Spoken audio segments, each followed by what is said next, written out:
Hello, friends. Today I am speaking with Dr. Stephen Hicks, a Canadian American philosopher and professor best known for his analysis of postmodernism and his work on objectivism, Nietzsche, business ethics, and entrepreneurship. Expect to learn about why the Enlightenment became such a pivotal moment in the history of philosophy, whether it is confidence in reason and individualism still defines our age, and how modern philosophy has evolved since then. I really enjoyed this conversation, and I think you will too. As you might notice towards the end, we actually went over the agreed time, so that's how interesting it got. I have more conversations coming soon on topics like neuroscience, philosophy, consciousness, World War II logic, and rationality. I also have solo episodes where I summarize and analyze Aristotle's politics. If you enjoy these discussions, please subscribe on YouTube, Spotify, or Apple Podcasts. Leave a like, comment, or review. It helps a lot as I grow this platform. And if you would like to reach out to me directly, you can DM me on Instagram at philosophy.everyday. Now, here's my conversation with Dr. Stephen Hicks. Why do you think the Enlightenment became such a pivotal moment in Western philosophy? Yeah, well, that's a good, interesting, complex question right off the bat. So partly it's going to be philosophy, and one has to say something about the strength and the originality of the ideas. I think, though, also that when you're talking about uh, ideas in history, you have to integrate that with the history, because in many cases one can have good original ideas, but if the history moment isn't correct, that is to say, if you don't have fertile ground in a lot of other individuals who are willing to think that way, if you don't have certain institutional requirements, sometimes enough political freedom or religious tolerance, then those ideas aren't going to take place. So by the Enlightenment, suppose we say that it's the 1700s, right, using the Western calendar, or from the tail end of the 1600s on into the early 1800s, somewhere in around there. Clearly, intellectually, we are into a new era. So the predominant ideas are the rising sciences are now what we would recognize them to be in their modern form. So biology and chemistry and physics and astronomy are being done, and in a self-conscious way as disciplines. So it's a much more scientific culture. It's a much more individualistic culture. People are reading and thinking and debating in their churches, in their synagogues, in their temples of various sorts, in coffee houses, in salons. And that is also, I think, an important precondition. People are wealthier. They have the time to think about things and discuss things as a result of economic changes. There are all of the political changes that have gone on. Some of the traditional feudal institutions have been weakened.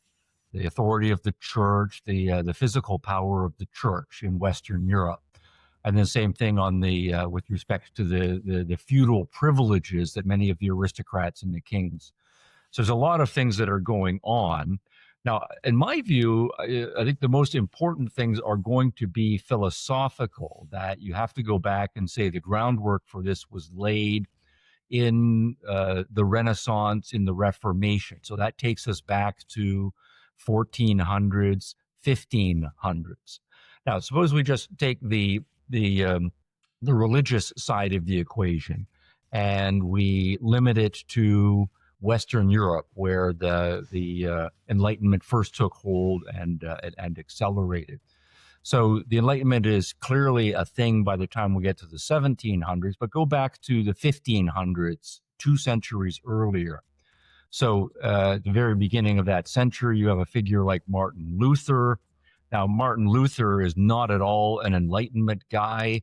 He hates the Enlightenment. He recognizes some of the trends that are coming out of the Renaissance that are going to, we can say, with hindsight are going to lead to the Enlightenment. What he wants to do is reform Christianity, which he thinks has become too worldly, and as a result of becoming too worldly, too morally corrupt individually, politically, and so on. So he wants to go back to the 300s and reassert a very vigorous early Augustinian form of Christianity. But what he does is argue against the institutional power of the church. And so the moment is in part right, culturally and politically, for a takedown of that institutional power of the church. And he also, though, and as part of the package, offers epistemological or a philosophical critique of the church. So if the big question religiously is, how do I come to know God? How do I come to become reunited with God? How do I save my soul? The prevailing institutional package is not just that the church is the political power, it's also the intellectual power. You have to go through the church, through the priests, all the way up to the Pope. And the Pope is the only one who has a direct line of communication, so to speak, with God. Or you go through the church. And the church, as a result of its 1,000 years of history, is the only institution authorized to interpret scripture and so forth. So what Luther is doing is saying, in part cognitively, the way you save your soul is as an individual. It's up to you to save your own soul. And the way you save your own soul is to get your mind and soul in direct connection with God. The only way you can get in direct connection with God is by reading God's word and interpreting it for yourself. If all you are doing is following the Pope, following the church, just parroting what you have heard, that's not genuine. So it's an inward movement of the soul, of you trying to connect with God. Now, that is then a philosophical difference with the established church, not just a political difference or a social influence difference. And what that means then is, to the extent that you think that is the right direction to go, and this is in the 1500s, what you are going to do is encourage all individuals to read scripture, to think about it for themselves, to take moral responsibility for their own soul, and to guard that fiercely and jealously. And that's going to have a lot of social and political implications. But then, of course, if people are going to read scripture, scripture has to be available in a language that they can read. That language is not going to be Greek or Aramaic or Hebrew or even the Latin. It's going to be the language of the people, the German people in this case. So you translate the Bible into German, into Italian, into French, into English. So the point of this then is you've got now a very powerful tool cognitively, reading literacy that is being encouraged for religious reasons, and a moral encouragement that you have to learn how to read and how to think for yourself. And this is just one very important revolution in the 1500s. But it's an epistemological revolution. It's a cognitive revolution. It's a literacy revolution. As a result of that, people become much more powerful in their thinking. Of course, you start reading the scriptures and you have your interpretation. I start reading scripture. I have my interpretation. And we are just regular people, say. But now there's millions of us who are doing this. Of course, your interpretation on some things is going to differ from my interpretation. But I'm going to argue with you and you're going to argue with me. And as a result of that, we are going to get better at debate, at argumentation. We're going to become more rational. So all of this is, and this is just one very important thread coming out of religion in the 1500s. But as that spreads, more and more people are reading and thinking and taking responsibility for their own minds. By the time you get to the 1600s, then you've got tens of millions of people all over Europe who are doing the same thing. And that is going to have implications not only for religion, but for all sorts of issues, for science, for technology, for my economic life. Then we also start saying things like, as the Europeans started to do, well, what about women? Women also have a brain and they have a soul, and they can think for themselves, and the salvation of their soul is important. So we're going to start encouraging women to read and think, and that's going to have huge social implications. So this is a 2 centuries movement, but I think that underlying the most important things are going to be that cognitive revolution that took place in the early 1500s. All of it fed in part by a technological revolution, Gutenberg's press, that was in the middle part of the 1400s. But then you started to see printing presses everywhere by the time we get into the 1500s.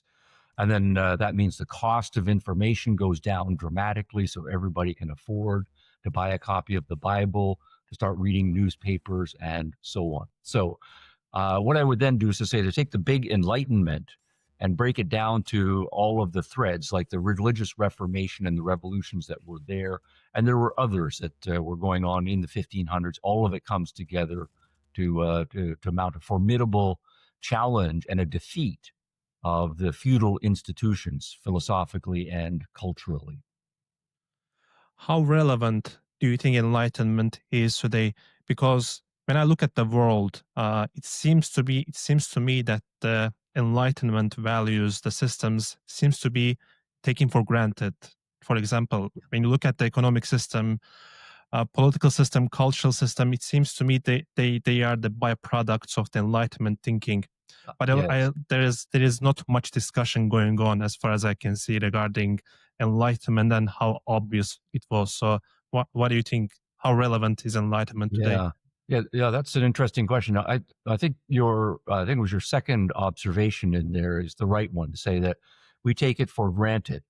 It is, I think, the working machinery of our culture, but it is so much in our bones. In the economic system, in the education system, how we do religion, how we think about travel, our aspirations for living a happy and fulfilling life, and all of those things are products of the Enlightenment.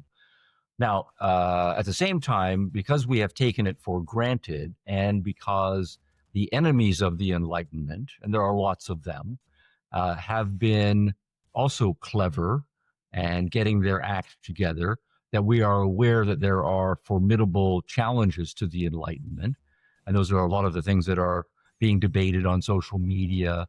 And in many cases, they are the ones that are louder and more energized, because they're not taking their view of the world for granted. They recognize that the Enlightenment is their enemy, and they have to have formidable weapons to overturn it. So I think the Enlightenment is with us, but partly because we are so much more literate, much more technologically advanced with the communications tools.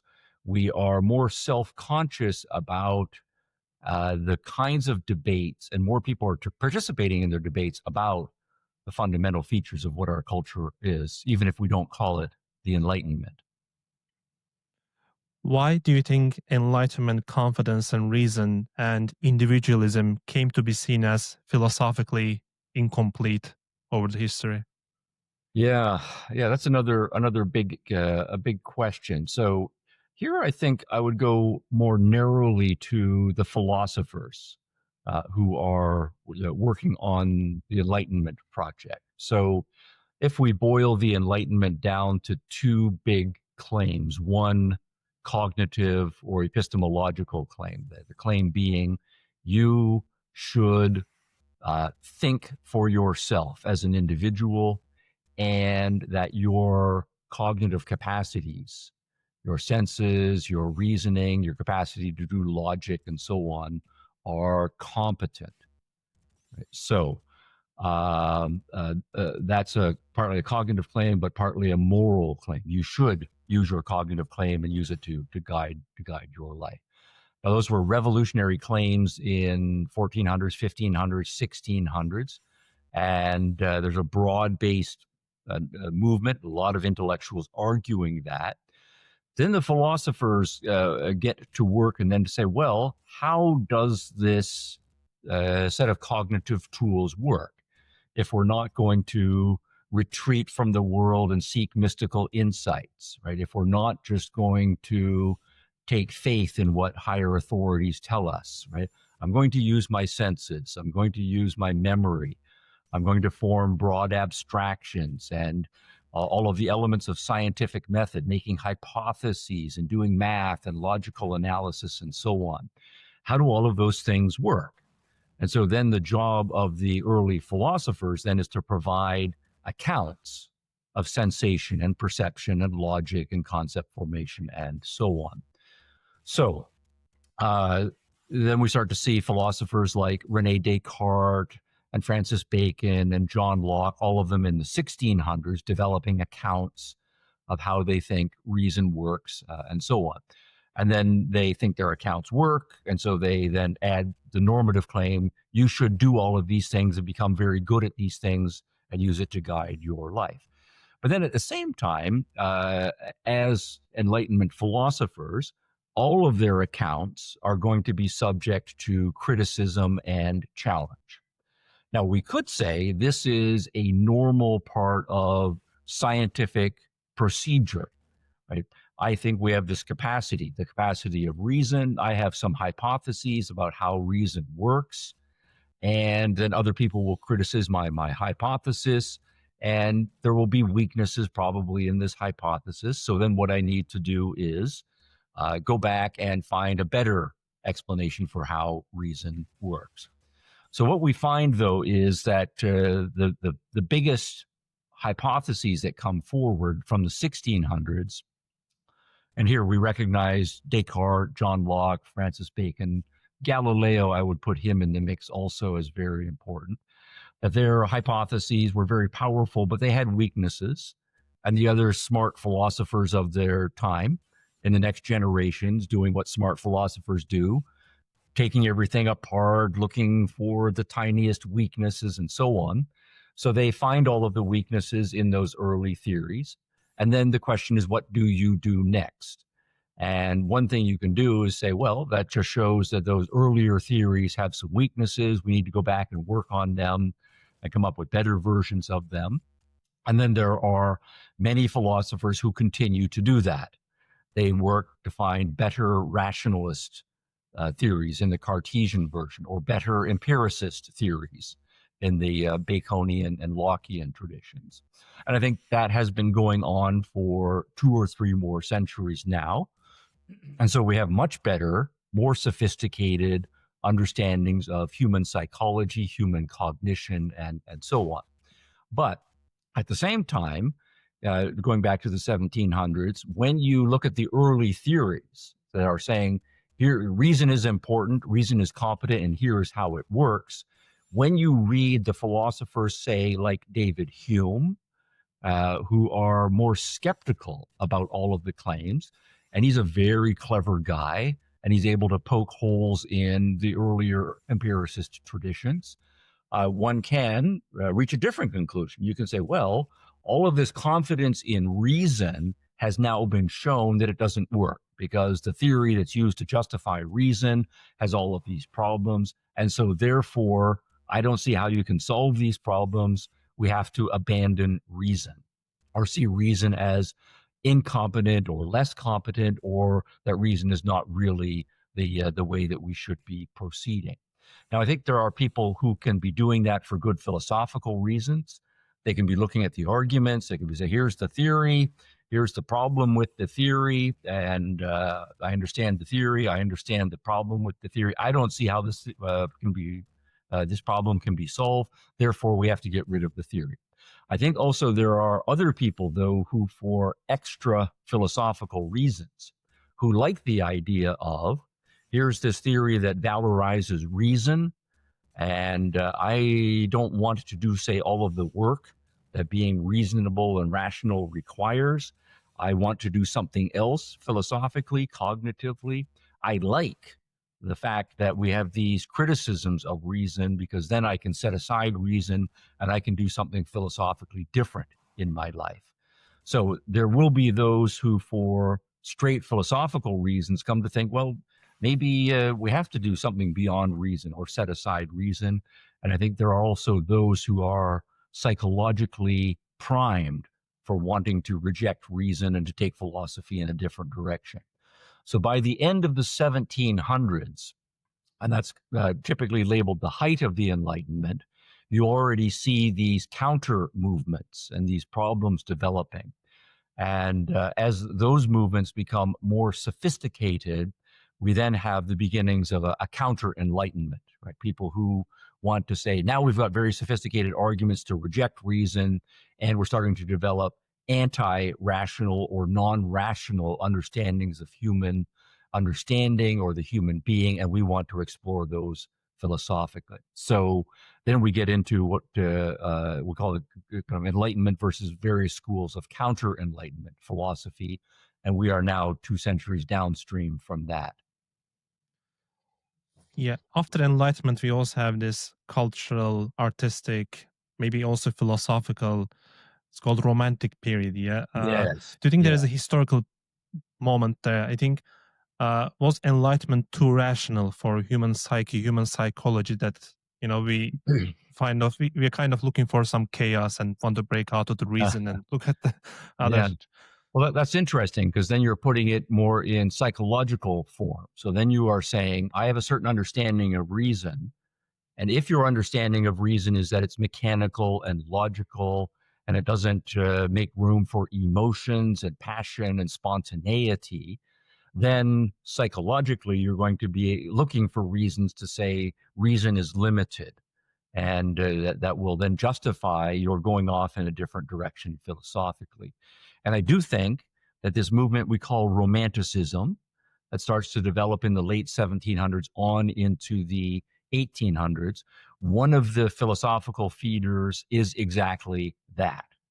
Now, what's built into that, though, is a certain understanding of reason, that it's reason versus imagination, or reason versus the passions, reason versus emotion, reason versus human beings having agency and cognitive power that's going to just turn us all into mechanical robots, right, of some sort. And those are also philosophical claims about the relationship between reason and those. If you buy into those claims, then a certain kind of romanticism is going to emerge. So that then is to say, part of the philosophical project has to be to then say, well, this is how reason works, but how does reason work with imagination, with values, with our emotions? So we have a fuller understanding. And then I think the pro-enlightenment project will then also should include saying that those are false dichotomies, that the human being can be integrated, and the reason should be integrated with one's passions, integrated with one's action, integrated with imagination and volition, and so on. So there are going to be then two schools that develop in different directions there. Also, historically, though, just staying within Romanticism, there also are religious romantics, and I'm thinking about people like Schleiermacher toward the end of the 1700s and Kierkegaard into the early 1800s, and they're not so much concerned with spontaneity and emotions and a life of adventure and so forth. What they are very concerned with is what the Enlightenment and the emphasis on reason had done to traditional religion. And from their perspective, traditional religion had been on the defensive now for 2 or 3 centuries. How are we going to get evidence for the existence of my religion? How am I going to prove the existence of my God and the religion? And if we're supposed to be logical, but it seems like my religion has all these illogical, contradictory, miraculous, bizarre things built into it, how can I continue to believe those things? So they are already individuals who have decided they don't want the Enlightenment analysis of religion to prevail. They're going to believe their religion, the traditional religion. And so what they are looking for is all of the weaknesses in the Enlightenment project so they can set aside the Enlightenment project and then indulge and commit to their religion. And that also is typically built into Romanticism, right? So it's a matter of a passionate commitment to something that seems illogical to your reason, but if you're going to be an authentic human being, that's what you have to do in your religion.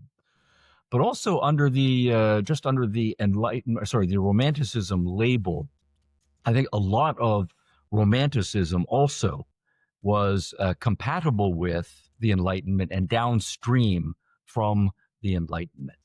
So just this idea, which is a very modern Enlightenment idea, and you think of just young people in our generation, what they will say is, I want to have a life of adventure and passion. And but at the same time, I want all of the tools of the Enlightenment. I want to be able to fly on an airplane and take my iPhone and my technologies with me. And I love all of the new tools that are going to enable me to go back into nature and I really enjoy nature. And I'm going to partly be studying nature because I'm a modern rational scientific person, but I see nature as open to my personal exploration.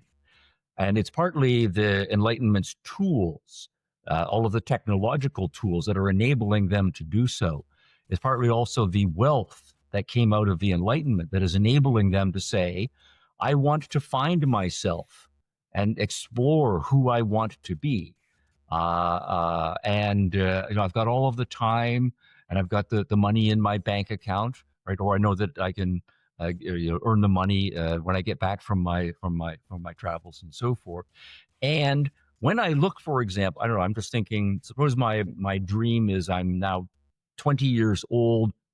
I want to go to Asia and explore the Himalayas for a year, right? So I've saved up some money, or my parents are rich enough to give me some money. I've got my technologies that are going to take me there.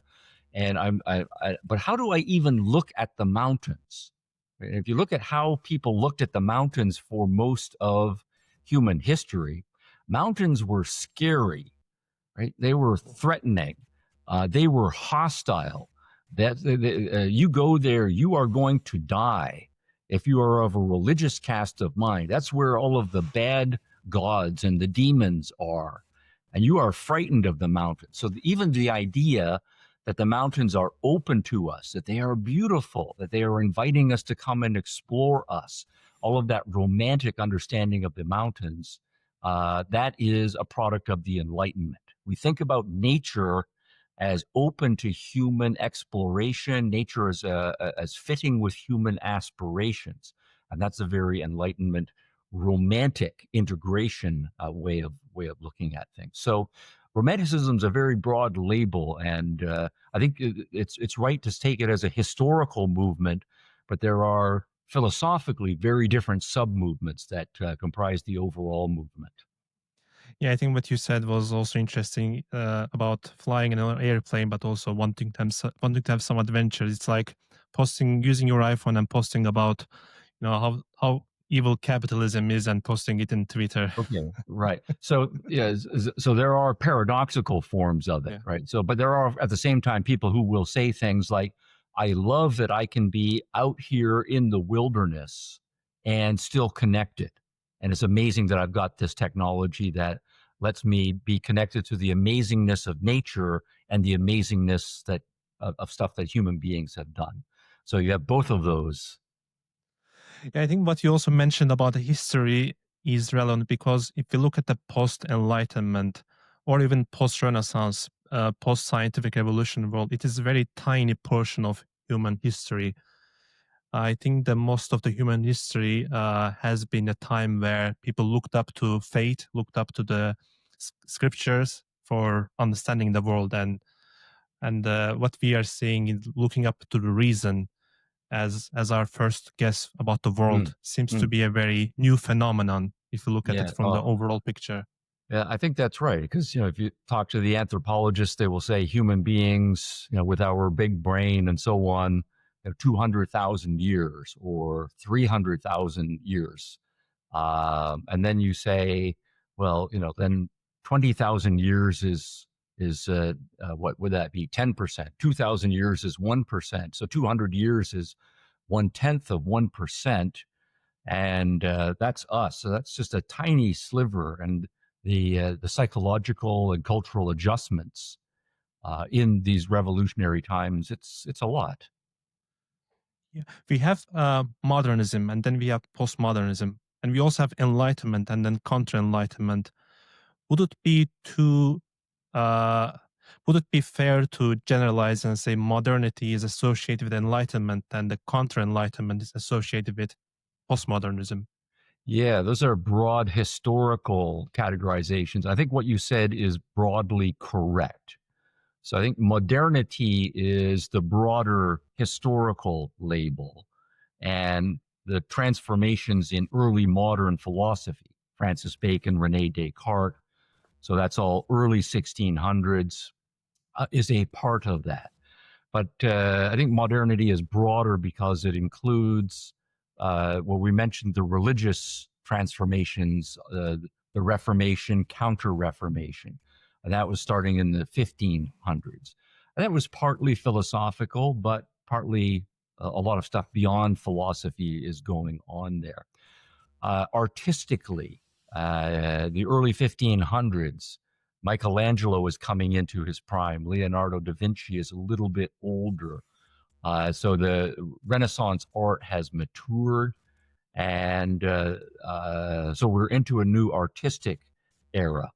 It's also the literacy era. We mentioned that with Gutenberg. We also have to mention Columbus. So Columbus crossed the ocean and back successfully, and right at the very end of the 1400s. But it's the 1500s that people are absorbing. What does this mean for our understanding of the world? All these different cultures, all these different religions, what it's going to do for trade, for exploration. That was another huge impact. So all of this is modernity. So exploration, our understanding of the globe artistically, the early sciences being put in place, the early philosophies being put in place. And then the Enlightenment, I see that as the maturity of all of those movements intellectually by the time we get, say, 2 centuries into it. So from, this is a little bit too cute, but if we say Columbus is 1492, and you go 2 centuries later, it would be 1692. Well, Isaac Newton, just 5 years earlier, published Principia Mathematica. John Locke has come back from exile and has published Essay Concerning Human Understanding and his letters concerning toleration. There's been the Glorious Revolution just 4 years earlier in England with its more parliamentary, democratic, Republican. So all of these things are now maturing by the end of the 1600s. And that's then the inauguration of the Enlightenment era. Now, the same thing I think would have to be said about the other side of the equation, the Counter-Enlightenment. So my reading of the Counter-Enlightenment is that you have individuals like Hume, whom we mentioned earlier. So in his basic philosophy, very skeptical and very explicitly saying that we have to set aside philosophy, particularly rational philosophy, and just live our lives on a more passional basis. A little bit earlier, his colleague, actually no, contemporary, because Hume's publishing career was longer, but Jean-Jacques Rousseau, attacking all of the modern so-called civilizing, advancing progressive things that the Enlightenment is billing itself for. And then also my view is that Kant represents a more mature and even deeper attack on reason as fundamental by the 1780s. So we have Hume writing in the 1750s, or late 40s and 50s, the same time for Rousseau. And then there's an accelerating counter-enlightenment that starts to pick up. So by the time we get into the early 1800s, you have figures like Schopenhauer, who was explicitly anti-rational. Next generation, Kierkegaard, explicitly anti-rational. Next generation, Nietzsche. And then, so that story all develops. Then we get into the 20th century. And by the time we get into the 20th century, then we start to have figures like Martin Heidegger, explicitly anti-rational, and then the figures who are drawing from him, Derrida, Foucault, the ones we now start to call postmodern.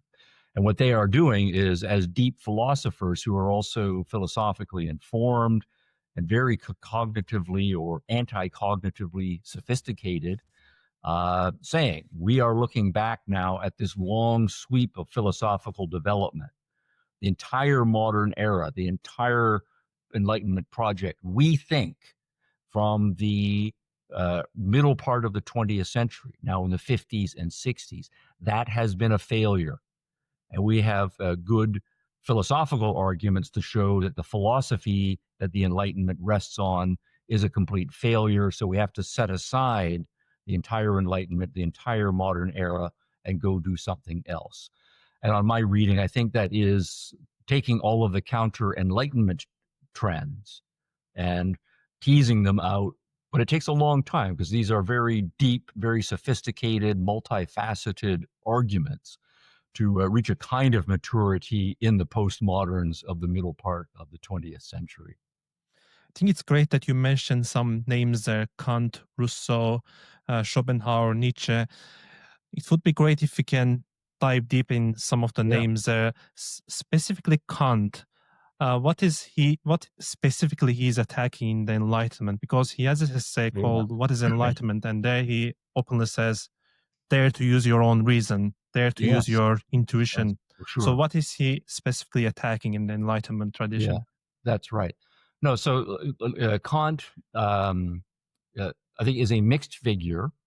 And as with a mixed figure, you have to then start parsing things out. So you're exactly right to say that Kant, as a normative claim, does say, I think you, as a human being, should use your reason, and that the dignity of you as a human being is to use your rational capacity. And that is one of the themes in the Enlightenment essay of the 1790s, and that he wishes more people would be doing so. Okay, so that's fine. But then you have to ask the follow-up philosophical question: what is underlying that normative claim? And there the philosophical work has to be done. So then one of the normative claims is you should use your reason. And the other normative claim is going to be more of a cognitive normative claim. Do you think that reason is competent to come to know reality? And so therefore, you should seek the truth about reality. And that's, again, a normative claim about cognition, and so forth. So both of those. And on both of those, this will be the headlines. Kant is explicitly skeptical. He does not think reason can be normatively justified and as a moral principle, and he does not think that reason can be shown to be cognitively competent to come to know reality. So there, his two big books, The Critique of Pure Reason, where he's focusing more on the cognitive epistemological issues, are important, and the other one, the Critique of Practical Reason. And then there's the book that we all read when we are undergraduates in philosophy, The Short Groundwork of the Metaphysics of Morals. So let me just say a little bit more about those. So if you take the groundwork, and here, if you read the first half of the groundwork, it's a short book.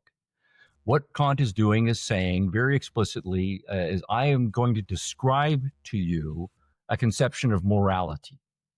My conception of morality is that morality involves universal principles, and that these universal principles apply categorically without exceptions. And that I think the traditional religious understanding of morality is correct, that it has there's this higher authority that issues commands, and my dignity as a human being is to accept that higher being's commands, not to question them, and to follow those commands without exception, universally. Now, this is then where he wants to say, I don't think we can prove the existence of God. So he's a modern in that sense. So I don't think that first we can prove the existence of God, that then God issues all of these commands and therefore we follow the commands. Instead, we have to find a justification for those commands without appealing to this metaphysical being called a God. And this is where his defense of reason becomes important. So what he wants to say is a human being has a capacity for reason. And a part of the mark of reason is that we can think in terms of universal principles, abstract, general, universal principles. Animals can't do that. That's why animals are amoral or non-moral agents. So part of being a human being is going to be to recognize universal principles, and that we should find that these principles are logically consistent. Right? So part of being rational is I can imagine different scenarios. And if I follow a certain maxim or a certain way of acting, if it leads me to act this way in one situation, but that way in a different situation, I've got an inconsistency and probably a contradiction. And that will tell me rationally that there is something wrong with my principle. And so a rational person is going to be able to identify abstract principles that are universal. That is to say, they can be acted on logically without contradiction. And that's going to set us aside from people who don't want to act rationally, or animals. I just want to act on my emotions, on my passions, on whatever bodily feelings I have at this moment. And then I'm not going to be acting in a universal way. I'm going to be acting inconsistently, whatever my passions tell me to do in this particular moment. And then from Kant's perspective, that's not to act as a moral agent. Now, that then is all very pro-reason. I'm acting on universal principles that are logically consistent. And the first half of the groundwork then, this is a very short description of it, is then to say, this is my conception of what morality will be. So we will have universal command-like principles that I act on strictly without reference to my bodily animal passions, and I will then have some dignity as a human being. And I think this is correct, even though I don't have a God metaphysically to justify this anymore. It's built into what it is to be a rational human being. Now, the second part of the groundwork, though, he goes on to say explicitly, as a good philosopher does.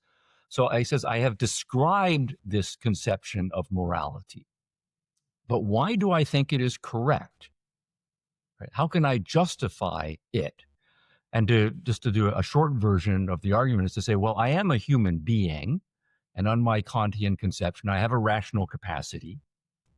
Okay? That's part of who I am. But I also have this animal side of my nature. I have all of these bodily urges. I have all of these passions. I have all of these urges and emotions and so forth. That is part of who I am. So I am a dual creature, and we have a kind of dualistic understanding of what a human being is. Now, I could, as a human being, then say, I'm just going to act on my bodily inclinations, on my passions. Right? Or I could recognize that that contradicts what my reason tells me. I could decide I'm going to act on the basis of my reason. So what the philosopher has to do then, or at least a Kantian philosopher, is to say that morally, the right thing to do is not to act on your bodily inclinations and your emotional inclinations, act on your reason. And Kant says explicitly, I have no answer to that question. In the whole second part of the groundwork, he tries 6, 7, 8 different approaches. We could try this, we could try that. They all end in inconclusiveness. They all end in self-contradiction.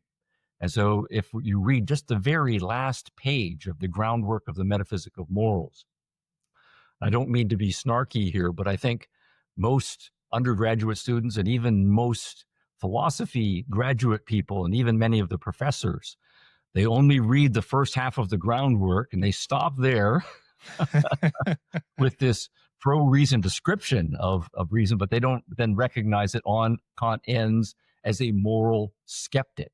He says, as for why we should accept this. I have no answer to that question. And I think it's impossible for reason to answer this question. And if you are going to blame anybody, don't blame my conception of morality, blame reason for being incompetent at justifying a proper conception of morality. Now, that then is the claim. So that then is to say, yes, Kant would like us to be rational, but as a philosopher, he has no argument for it.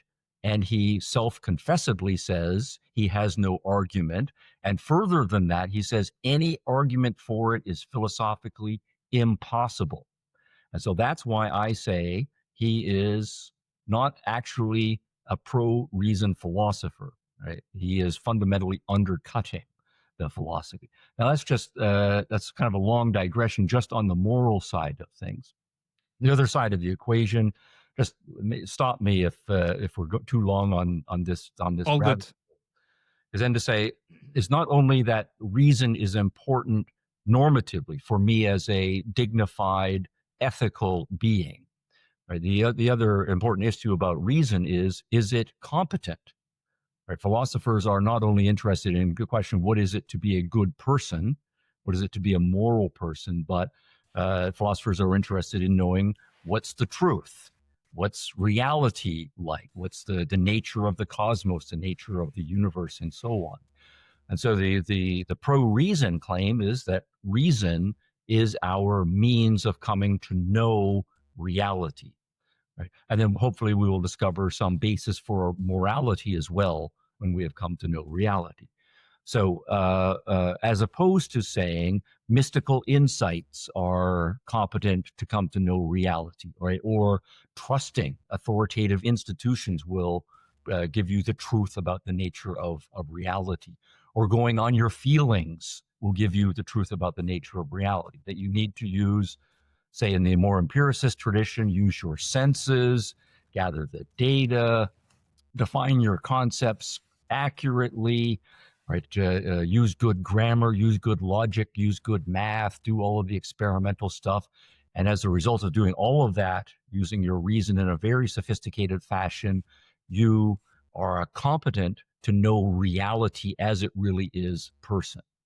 And then that is what a pro-reason philosopher will do. Now, if you are a pro-reason philosopher and you say, well, I like reason, I like to use my reason, I like to do logical puzzles, and I'm really good at chess and playing and doing Sudoku and other kinds of things that use my rational brain very well. But I think it's all just made up games. The rules of chess are subjective and arbitrary. It has nothing to do with reality. Then what you are doing is saying, I like reason, and my personal commitment to reason is, but my commitment to that is not based on saying reason puts me in contact with reality. That just makes it a subjective preference for me. So what a pro-reason philosopher fundamentally has to do is to show that if it's based on, say, sense perception and concept formation and good definitions and grammar and logic and math, that all of those are tools that keep our minds cognitively in contact with reality. And if you can't do that, if you reach the conclusion that my senses are just giving me a subjective internal representation of reality, not putting me in contact with reality. If I think grammar is just a bunch of arbitrarily made up rules that are stipulated, if I think logic is just, again, subjective axioms and definitions that I've decided, and I've just imported some rules and I'm spinning out the theorems as a result of that, but it has no connection to reality, then you are not going to be a pro-reason philosopher in that fundamental sense. And the important thing then about Kant is, in his epistemological work, he says, on principle, right, our senses do not put us in contact with reality. Logic, space and time, all of the categories of understanding, including cause and effect, are subjective, built into the human mind. They are filters, as you were, or they are construction mechanisms. So whatever's out there in reality, it comes in, and what our unconscious subjective mind does is it constructs an apparent reality, not a real reality. And all we are aware of then is this subjectively constructed reality. And he says then, as a matter of faith, or sorry, as a matter of principle, rather, we are then not able to think outside of this subjective construction to come to know reality as it is. Now, that then is an anti reason conclusion in that robust sense. If you think reason is about connecting you to reality, Kant is saying reason is incapable of connecting you to reality. If reason is demonstrating that no matter how many steps in your logical derivation you are going, that objectively you can make the connections back to the facts of reality. If your theory is to say logic cannot do that as a matter of principle, then you are not a deep pro-reason philosopher. So my final conclusion then is to say, yes, Kant again thinks we should be rational, but he thinks rational is operating only within a subjectively constructed world, and he has closed off, as a matter of philosophical principle, any connection of our reason to reality as it really is. So that, in my books, makes him fundamentally a skeptic.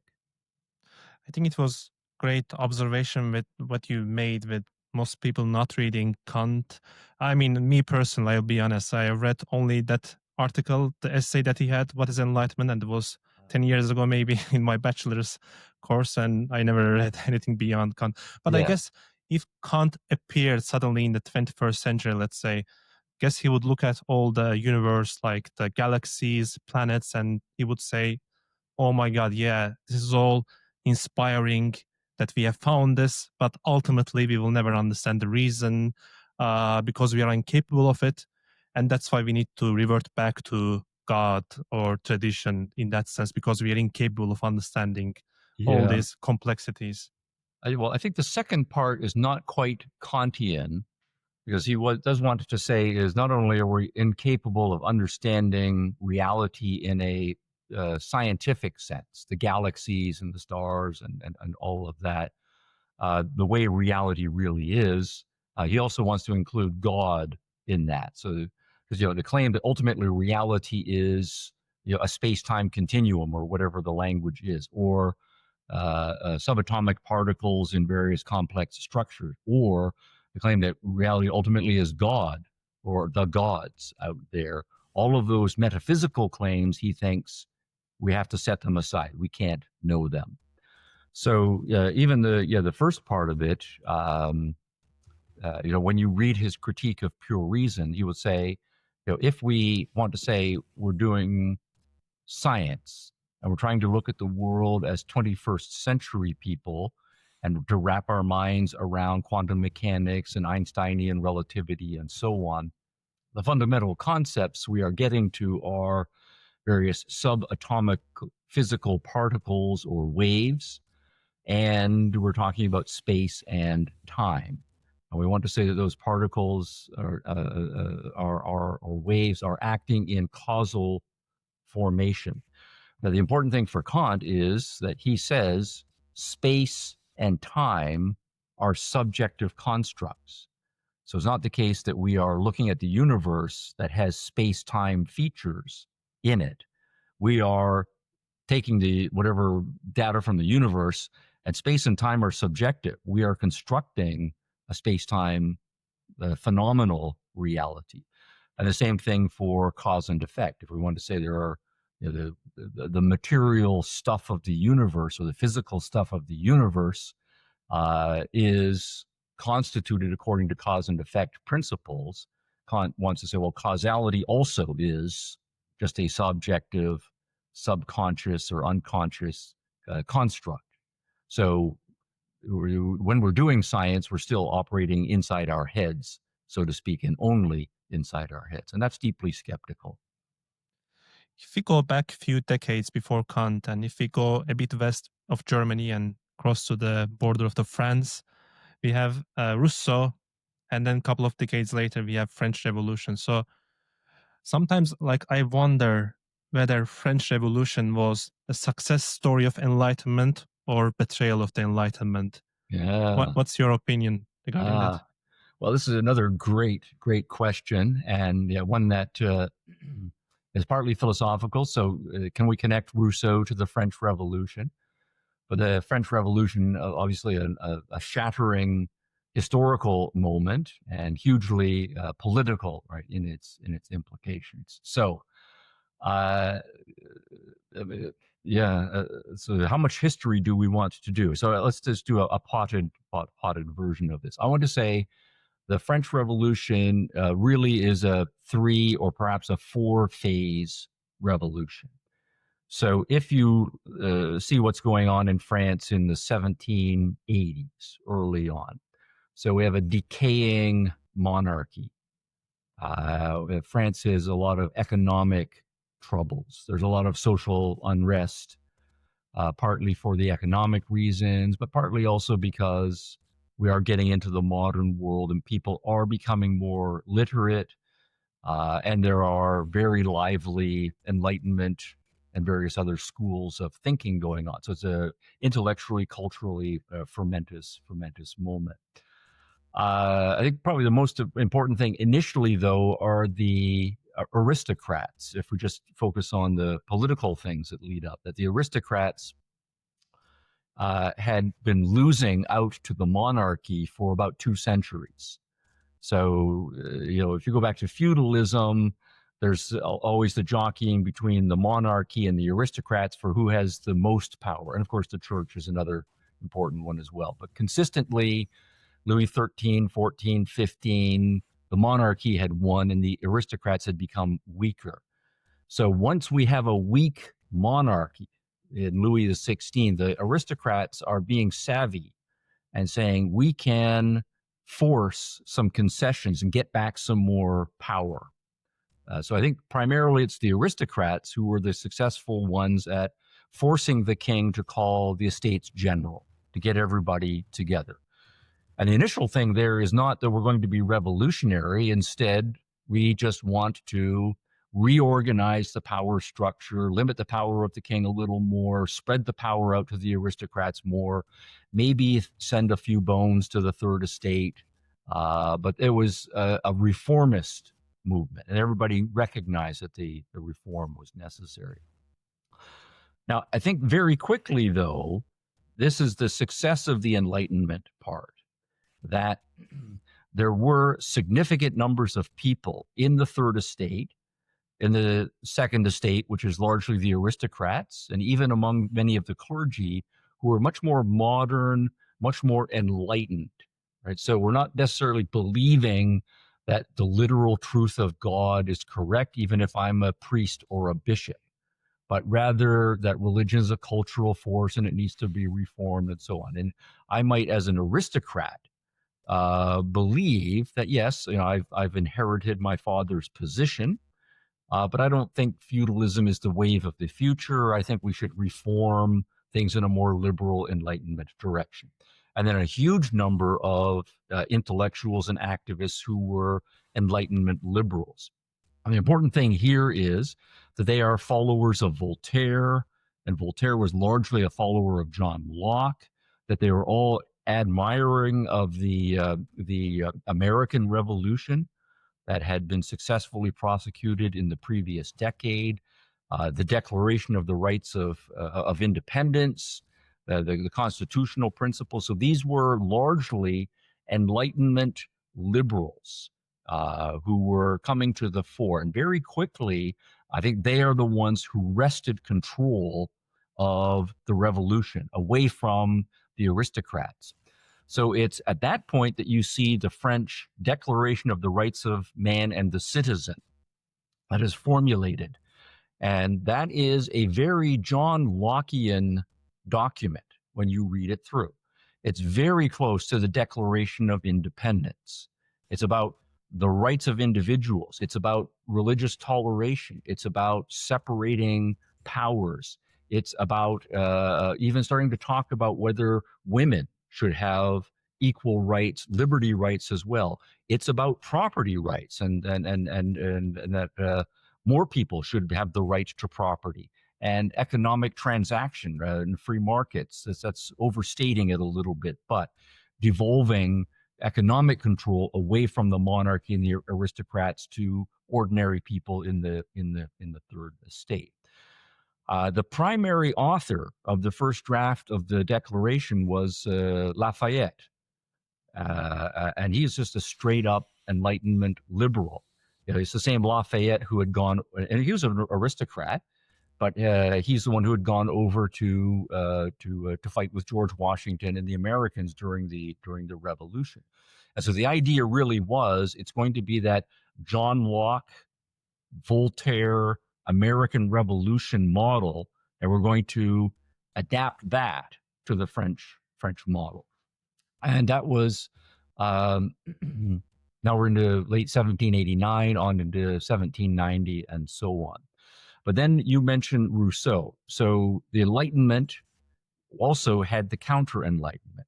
And so what you also had by the time we get to the 1780s and early 1790s is a very well-read, articulate, organized movement of people who hate the Enlightenment. They hate Locke, they hate Voltaire, and their model is not at all the American Revolution. And so here, these are the people that we are now starting to call the left or the far left, or in the terminology of the time, the Jacobins. They were the Jacobin club. And the important figures here are Robespierre and Danton and Saint-Just and Marat and so on. And they also are part of the Third Estate, but they are, all of them, consciously, explicitly devoted followers of Jean-Jacques Rousseau, in their own words. And if you go back to the generation of Rousseau and Voltaire hated each other.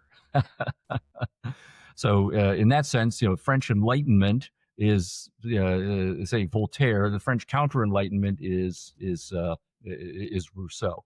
So inside the French Revolution now is you have another movement rising up. You have the Enlightenment liberals, and they're doing pretty well. You also have the Counter-Enlightenment Jacobins. And I think at this point, it starts to become less about ideology. The ideology is important, but the story of the French Revolution comes down to who is more organized, who has better propaganda, who is more ruthless as the revolution is prosecuting itself. And part of the problem that I think the liberals had is that they are nice guys, or at least nicer guys. They're less going to be ruthless. They believe in the rights of human beings. They believe in the individual. They believe in toleration.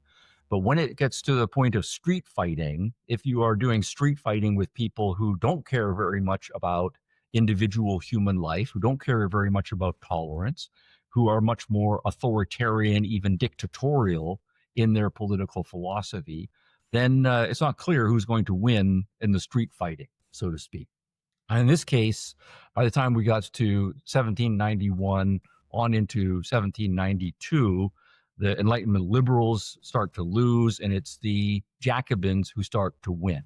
And they are then successful at wresting control of the revolution, and we know that story. Then effectively Robespierre becomes the first among equals, and he is a straight-up Rousseau guy. He would carry around the copy of the social contract and refer to it, the way people might carry around the Bible or carry around the Quran. It was his holy sacrament book. And he saw himself as the incarnation of the general will that Rousseau had been talking about. And that, as Rousseau had argued, in order to bring about the revolution, heads have to roll. It has to be a bloody revolution. So what you then have is the aristocrats have lost the power, then the liberals lost the power, and then the French Revolution is into its third phase. So if you come back then to your question, was it a success or a failure of the Enlightenment? I think the first phases were a success of the Enlightenment. But I think at the same time, the Enlightenment liberals and the practicing politicians were to some extent naive. They were not organized, and they did not recognize who their most serious enemy was, which was the Jacobins. And so the Jacobins were more organized, more ruthless, and much better at the propaganda, mobilizing tens of thousands of people to go out on the streets. And you have 10,000s of people who had been beaten up on by the clergy, beaten up on by the aristocrats for centuries. There's a lot of anger out there. At the same time, much of the Third Estate was not particularly literate. France was to some extent backwards at that point. So these are not literate, educated, imbued by ideals of tolerance and discussion and parliamentary debate. They want blood. They want revenge. And so the French Revolution took a very nasty turn, 1792 on to 1793. Yeah, I wonder whether French Revolution would have played out differently if instead of the followers of Rousseau, we had the followers of Voltaire taking power. Or it's an interesting thought experiment. Like, yeah, that what if history. And so we started to make a comparison to the American Revolution. So part of it was that there were not very Rousseauians in North America. It was a much more Lockean environment. At the same time, the Americas were all new, so you did not have a huge peasantry that had been oppressed for centuries. Instead, you had people who were largely immigrants building a new country. They don't have traditions to overcome. So in some respects, even though the American Revolution was a very close call, it was a much easier project. And so maybe it was too much for the French to handle too quickly. it's also interesting how like the concept of enlightenment was played out in different contexts. So we have Scottish Enlightenment, we have the political practice in Britain, and then France. In Germany, it was top-down. What's called what's it called? Absolute Enlightenment, or Enlightenment, despotic Enlightenment. Yeah, that's right. Yeah, so it has to be imposed by a Frederick the Great or whatever. Yes. Yeah. If we go field back to the postmodernism, I know we are jumping across centuries, but there are like so many topics to talk about, and they're all interconnected to one another. I would love to get your thoughts about the postmodernism, and is there something valuable to get out of postmodernism? Is there something like the valuable that it says about the reasons of reason, individualism, and so on? If we play devil's advocate here. Right. My answer there will be a cautious yes. So if you scale up and take a pro-reason attitude, part of a pro-reason attitude is going to be often evidence is complicated. Often our understanding of our cognitive capacities is very complicated, and that we are still in the early stages of doing science, but also early stages of doing psychology and learning about our own cognitive capacities. So if you're a pro-reason person, part of the ethos is to say, I will take in the evidence, I will do my best job to put it together logically and to put forth then a hypothesis. But then what I also should do as an individual is be able to step outside of my own hypothesis and critique it and ask myself, have I taken into account all of the evidence? Or am I not paying attention to certain things that came across as uncomfortable? Have I logically integrated everything and being willing to criticize my logic? Are there other ways of looking at all of this individually? Now, that's very difficult to do. So one of the commitments to reason then is to say, I am also then open socially to putting my ideas out there and having other smart people do that critical exercise. So ask them, is there evidence that I have overlooked? Is there evidence that I have underemphasized? Check my logic. Are there other experiments that can be run and have been run? And then to be taking seriously the kinds of critical remarks that they will make. So mature cognizers individually will do that. And then as part of the project, socially, we will start to set up institutions to formalize that. So research laboratories, and we start to have conferences where we ask people present their papers and let them be critiqued. Formal scholarly journals where this is going on. Institutions like universities where we get smart people together and we want them to discuss and to debate, but then also to teach the next generation of students how to do all of that sort of stuff. So there's that pro-reason epistemology then becomes a working part of your individual psychology, but we also institutionalize it socially. Now, along the way, though, then part of that ethos is to be welcoming of people who will be very good at criticizing our movement. So anybody who can say, here is our better understanding of grammar, or a better understanding of logic, mathematics, or now we've studied more how the physiology of perception works, because our brain science, our neuroscience is getting advanced. That at each step along the way, for each of those, we will have people who are criticizing the prevailing theory, looking for the weaknesses. And we will be welcoming of those people, because the idea then is they will find the weakness. And then what we will then do is to say, oh, well, that is a weakness in the theory. Now we have to come up with a better theory to do so. So postmoderns, and I'm using that now as a short form for people who are very skeptical, very cynical, very focused on the negative, would then, from the Enlightenment modernist perspective, be useful along the way. So what we would do is then say, okay, so you are Jacques Derrida, you have this critique of our latest theories of grammar, right? And you want to, show that grammar is a matter of, contradictory opposition definitions, and we can play around with that. And there's no way to get outside of grammar according to this current theory of grammar. So then we would say is, oh, well, that's very interesting, and you're a very clever guy, Derrida, which he was. So we take that into account, and that means that we need to rethink our understanding of grammar and our broader theory of linguistics and how that fits with concept formation and so on, because you've shown that there is this weakness, right? And that's fine. So in that sense, the postmoderns would be instrumentally useful to pro-Enlightenment, pro-genuine cognition thinkers. So the idea there is, we want the best and most sophisticated theories. Now, where they are less welcome is that we know that the postmoderns are coming in not seeing themselves as instrumental in this Enlightenment scientific cognition project, but they are coming in as adversaries of it.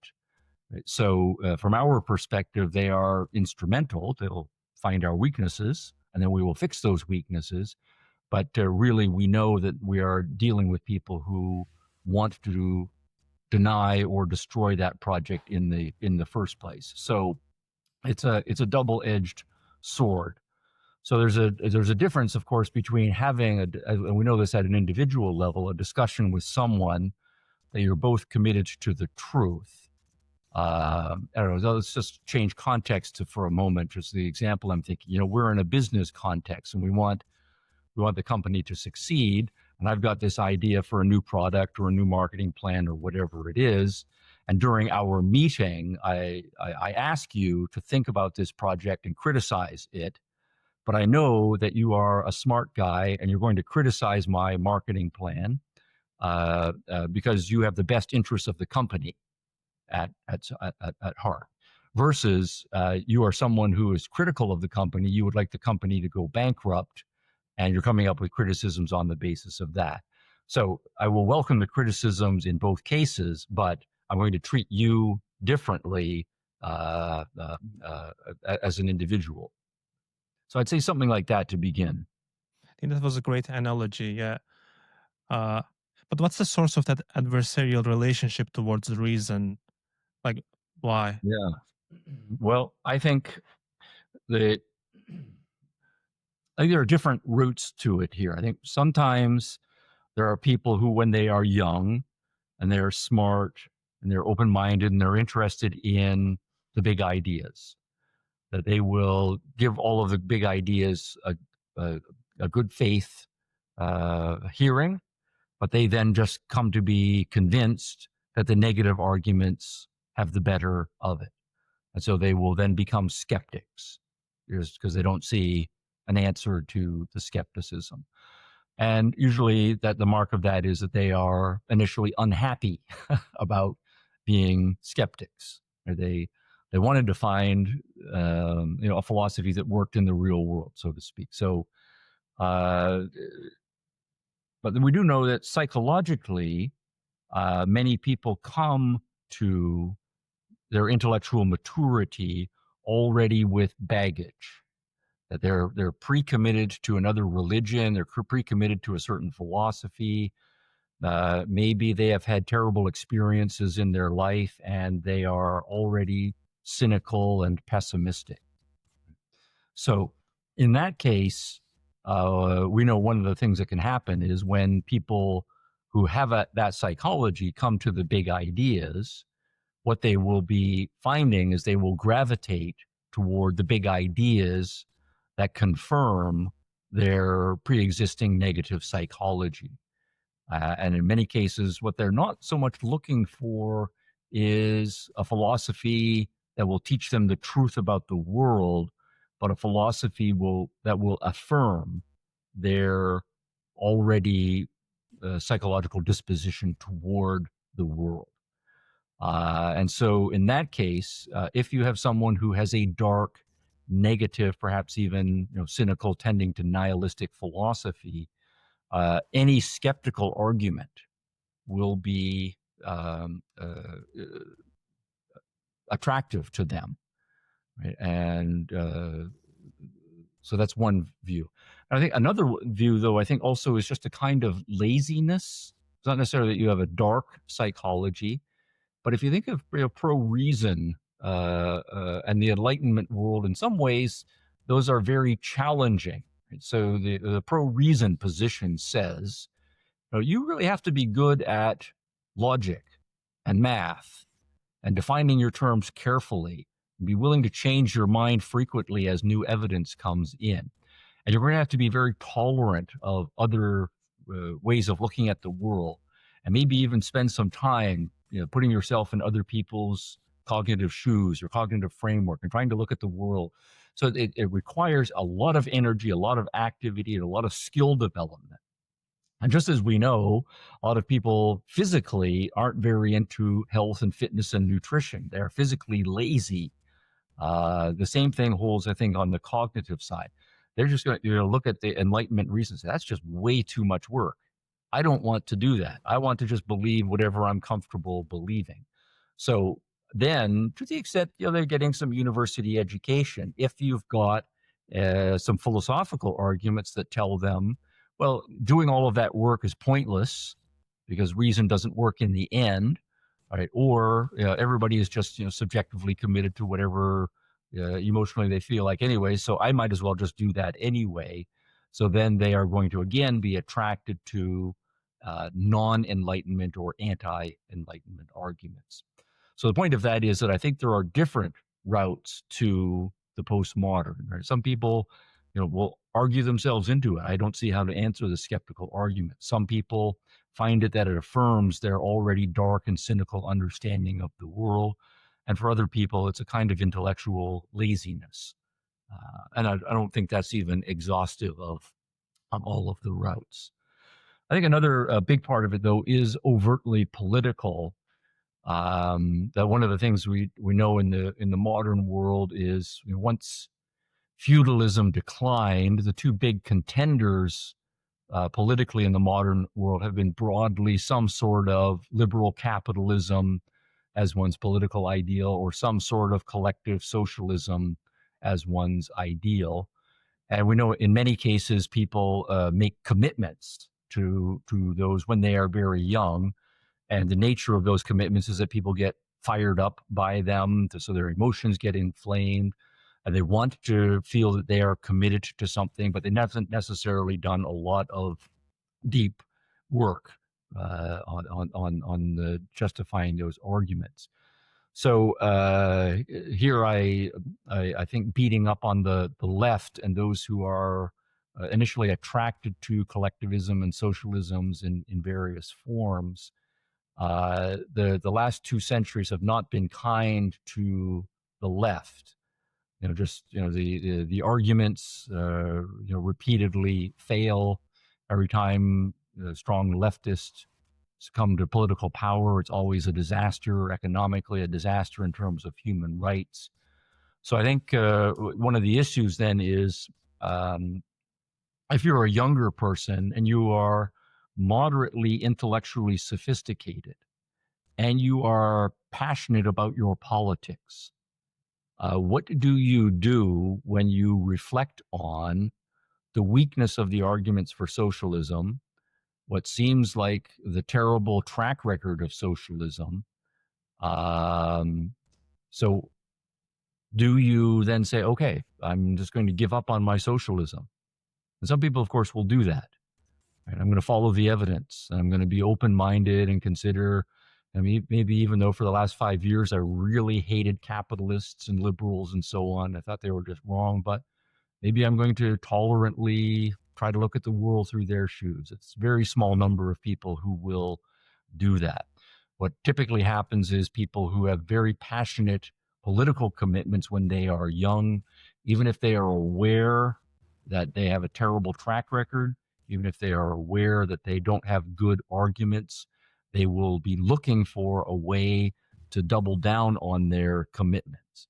So any postmodern arguments cognitively that come along and say everything is just a subjective commitment, everybody just reinterprets the evidence according to their paradigms or their felt value commitments anyway. The apparent arguments for liberalism and capitalism are just a meta-narrative, and we can set aside all meta-narratives, or they are a cynical power play, and so we should just be jaded with respect to them. So any of those arguments will sound like, oh, okay, so that enables me to stick with my value commitments. The analogy I always think of at this point is this is to talk about politics, but we have a longer history of religion. So the same thing, people when they are young and they are passionate and they have a certain view of the world and they adopt a religion and it comes to form their identity. And they think my religion describes what the world is to be beautiful and noble and just, and my hopes for mankind and so on. But then I'm a moderately sophisticated intellectual person, and I get to the point where I realize that the arguments for my religion are quite weak. It seems like the arguments for the various non-religious approaches are very strong. And maybe even I'm aware that my religion has a terrible historical track record of violent and destruction of other people who disagree with me. But still, I want to believe my religion is true. And we do know this is well-worked philosophical and psychological territory. People who have decided in their heart of hearts that they're going to believe their religion no matter what will find very clever ways of setting aside the evidence, of reinterpreting the history, of latching onto the skeptical arguments and saying that everything is just subjective, that logic is weak, and so on. So I think part of it then about the attraction of postmodern is if you have political commitments that you want to maintain for subjective reasons, the postmodern cognitive arguments that let you set aside objectivity and reason will be seductive, and many people let themselves be seduced by them. That's a great point about religion for me to also pivot back to another philosopher, Nietzsche, Mm. which he famously said, declared the death of God, which was not necessarily a celebration, but maybe a warning that watch out, in the future we may have Then, yeah. secular religions coming up in the future. So where does Nietzsche fit in all of these discussions regarding Enlightenment and postmodernism? Because he's kind of a figure that you can put into any category, Yeah. like the how, depending on how you see him. Yeah. No, that's true. So, no, I think Nietzsche is a hugely important transition figure. I've always liked the fact that he died in 1900 just for numerological reasons. So he, in effect, represents the culmination of everything up to 1900 and what happens in the rest of the ensuing century. So to look backwards first. So Nietzsche is 2 generations after Kant. And so he's born 1844, comes to intellectual maturity in the 70s, 1870s, and writes most of his big books in the 80s. But he is, as we know, deeply immersed in Schopenhauer as a young man. And Schopenhauer is deeply immersed in Kant. Schopenhauer had said Kant in his fundamental, the first part of the Critique of Pure Reason, is exactly right. I have zero improvements. Basically, take Kant's fundamental anti-metaphysical argument, his understanding of reason and human cognition. That's exactly right. And so what we then have to do is see the world as an irrational, seething will, and so on. And Nietzsche is, drinking deeply from that well as a young man. Now, he's not a Schopenhauerian, because Schopenhauer thinks the will is irrational and going off in all sorts of directions. Nietzsche takes all of that and adds a teleological direction to it. So there's a will to power, and that power is going in a certain direction. So he has a teleology to history, but the fundamentals are the same. And Nietzsche himself will say about Kant that Kant is exactly right on his subjective term. Cognition is not about objectively recognizing the world as it is, but rather it's about being a legislator. And we impose our subjective will on reality and then work within that subjective framework. So I see Nietzsche then as a more sophisticated working out of that Kant Schopenhauer tradition in a more irrationalist direction. Because as we had said earlier, Kant does retain some respect for reason, and some of the elements of reason, he wants to valorize those. By the time we get a couple of generations of the working, all of those have been abandoned, and Nietzsche is hugely important for that. Now, if we then point into the 20th century, we are running out of time here, so I will just say one thing here. There's another 2 generations. You have to say something about Heidegger in the next generation, as Heidegger comes to intellectual maturity in the 1920s on into the 1930s. And then the next generation is going to be Foucault and Derrida. They come in online in the 1950s and 1960s. Now, both Foucault and Derrida, just singling those out, we should also, in a longer discussion, say something about Richard Rorty, something about Jean-Francois Lyotard, the other big name postmoderns. But Foucault and Derrida, both of them, will hearken back just on the cognitive issues to Heidegger, and behind Heidegger, Nietzsche. And Foucault, this is these almost literal quotations. He has 2 things to say. At one point he says, this is a later interview, he says, "For me, Heidegger is the essential philosopher." And what that then means is that Heidegger's anti-logic, anti-rationalism, more feeling directed exploration of the phenomenological structures of reality, he thinks that is the most essential philosophical approach. And that is very anti-enlightenment, and Heidegger is explicitly anti-enlightenment, anti-reason, anti-logic. But then I think this I think this is the one I'm thinking of is where there was another later interview where Foucault says, and this is a direct quote. He says, "I am simply a Nietzschean." And then he goes on to say, and basically his entire project, as he put it, has been to look at texts with the help of Nietzsche. That part is a paraphrase, but the first part, I am simply a Nietzschean. So that then is to say, you are right to say Nietzsche is important. So what Foucault, as perhaps the most famous of the postmodernists, is doing is to say this tradition from Kant, and Foucault wrote his dissertation on Kant, his PhD dissertation on Kant, from Kant through Schopenhauer to Nietzsche to Heidegger to Foucault. That's the right counter-enlightenment lineage. So yes, Nietzsche, absolutely important. Professor, thank you very much. It was pleasure to speak about all these topics with you. I know if we start talking about Nietzsche and the relation to postmodernism, we can spend we're hours, into another couple nights. of hours. Yes, that's right. I have one final thank question. you, Masood. That was very pleasurable, really good questions, and thanks for having me on. I have one final question. Where should people go to check out your work? Are you working on a new book or something? I am, but I don't have time to go into that right now. So I would just say, just Google my name or whatever search engine one likes to use. You mentioned my Explaining Postmodernism book.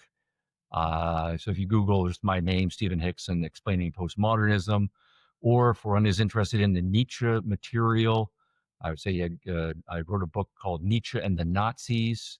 We didn't talk about how Heidegger, in addition to being an important philosopher, was also a screaming Nazi, card-carrying member of the National Socialist Party. So all the politics is very important as well.